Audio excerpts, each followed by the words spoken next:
सभी को सुप्रभात। प्यारे बच्चों, आज हम पर्यायवाची शब्द का अर्थ जानेंगे। पर्यायवाची शब्द को हम समानार्थक शब्द भी कहते हैं। तो बच्चों, आज मैं आपको पर्यायवाची शब्द कराने जा रही हूँ। तो हमारा पहला शब्द है आकाश। क्या है पहला शब्द? आकाश। तो आकाश का अर्थ होता है गगन, अंबर, आसमान, नभ। हम आकाश को भिन्न भिन्न नामों से पुकार सकते हैं। इसी को हम पर्यायवाची शब्द कहते हैं। तो देखिए, दूसरा शब्द है तीर। क्या है दूसरा शब्द? तीर। तीर को हम बाण भी कहते हैं, शर भी कहते हैं, सायक भी कहते हैं। तो बच्चों, एक शब्द के 3-3 अर्थ हैं। कहीं पर एक शब्द के 4 अर्थ भी निकल रहे हैं। तो बच्चों, तीसरा शब्द है देवता। क्या है बच्चों तीसरा शब्द? देवता। देवता को हम सुर भी कहते हैं, देव भी कहते हैं, अमर भी कहते हैं। ठीक है बच्चों। अब देखिए बच्चों, चौथा शब्द है नदी।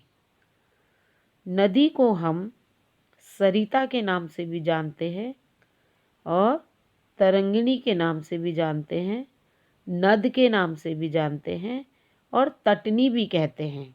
तो नदी के अनेकों अर्थ हैं। तो हम किसी नाम से भी नदी को पुकार सकते हैं। यही समानार्थक शब्द कहलाते हैं या पर्यायवाची शब्द कहलाते हैं। तो देखिए, नंबर 5 है पृथ्वी।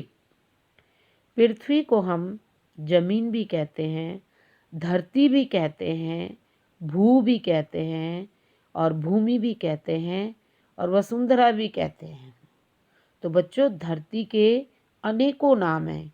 तो हम धरती को किसी एक नाम से पुकार सकते हैं, लेकिन इसके नाम जो है भिन्न है।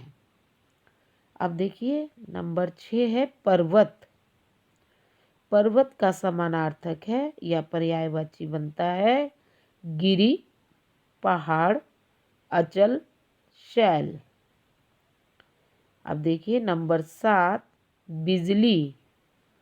अब मैंने बिजली दोबारा लिखा है, लेकिन बिजली का समानार्थक पर्यायवाची है विद्युत, तड़ित और दामिनी। ठीक है बच्चों, समझ आ रहा है आपको समानार्थक अर्थ या पर्यायवाची शब्द। अब देखिए, नंबर 8 है फूल।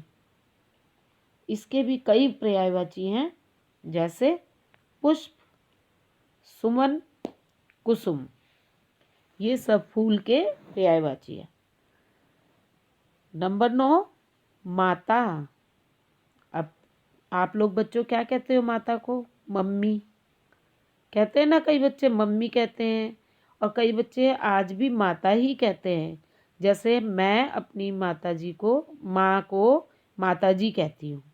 तो हम माताजी को, माता को हम जननी भी कहते हैं, माँ भी कहते हैं, मैया भी कहते हैं। कृष्ण भगवान अपनी माँ यशोदा मैया कहते थे ना, अपनी माँ को मैया कहते थे। तो बेटा, हम माँ को इन तीनों नाम से भी पुकार सकते हैं। जननी, माँ। जननी तो हम कहेंगे नहीं, जननी होती है जन्म देने वाली, जो हमें जन्म देती है उसे हम जननी कहते हैं। तो हम माता को माँ कहकर भी पुकार सकते हैं और मैया कहकर भी पुकार सकते हैं। अब देखिए, नंबर 10 जल। जल के भी विभिन्न नाम हैं, जैसे वारी, पानी, नीर, पय। पर और भी है इसके नाम, वारी, अम्बु, नीर, तोय, जल। बहुत सारे नाम है जल के। तो ठीक है बच्चों, समझ आ रहा है आपको? आपको समझ आ रहा होगा। तो आप इसे जब पढ़ेंगे तो आप बहुत अच्छे से समझ पाएंगे। तो देखिए, मैं भी आपको समझाने की कोशिश कर रही हूँ और आपको समझ भी आ रहा होगा। नंबर 11 है चंद्रमा। चंद्रमा का पर्यायवाची है राकेश, शशि, चंद्र। तो ये चंद्रमा के पर्यायवाची हैं। अब लास्ट है नंबर 12 अंधकार। अंधकार का मतलब होता है अंधेरा। तम, तम का मतलब भी अंधेरा होता है। तिमिर का मतलब भी अंधेरा होता है। तो बच्चों आज मैंने आपको पर्यायवाची शब्द या समानार्थक शब्दों के अर्थ समझाने की कोशिश की है और आपको समझ भी आया होगा। तो बच्चों मैं आपको ये वीडियो भेजूंगी और आप इसे अच्छे से समझना और फिर इसको याद करने की कोशिश करना और कॉपी में भी लिखना। फिर आप गूगल क्लासरूम में इसे अपलोड भी कर सकते हैं। धन्यवाद एवं शुभ दिन।